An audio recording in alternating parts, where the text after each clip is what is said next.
যারা ইহুদি এবং নাসারা রয়েছে তারাও জান্নাতি হবে, কারণ তারা তো খলিক মালিক রহমান আল্লাহ পাক ওনাকে এক হিসেবে জানে। তাহলে এই সম্মানিত পবিত্র হাদিস শরীফ দ্বারা ইহুদি এবং নাসারা তারা প্রত্যেকেই জান্নাতি হবে। এখন সম্মানিত হুজুর পাক সাল্লাল্লাহু আলাইহি ওয়াসাল্লাম তিনি যেহেতু ওহী মুবারক ছাড়া কোনো কথা মুবারক বলেন না, যা পবিত্র কালামুল্লাহ শরীফ ওনার মধ্যে রয়েছে, ওমা ইয়ানতিকু আনিল হাওয়া ইন হুয়া ইল্লা ওয়াহুন উহা, অর্থ নূরে মুজাসসাম হাবিবুল্লাহ মানে হুজুর পাক সাল্লাল্লাহু আলাইহি ওয়াসাল্লাম উনি হুজুর পাক সাল্লাল্লাহু আলাইহি ওয়াসাল্লাম তিনি ওহী মুবারক ছাড়া কোনো কথা বলেন না। হুজুর পাক সাল্লাল্লাহু আলাইহি ওয়াসাল্লাম তিনি ওহী মুবারক ছাড়া কোনো কথা বলেন না।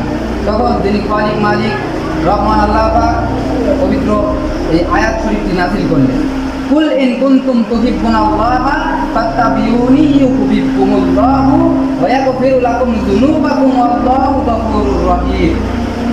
কুল আতিউল্লাহা ওয়া রাসূলা ফাইন তাওয়াল্লাহ ফাইন্নাল্লাহা লা ইউহিব্বুল কাফিরিন।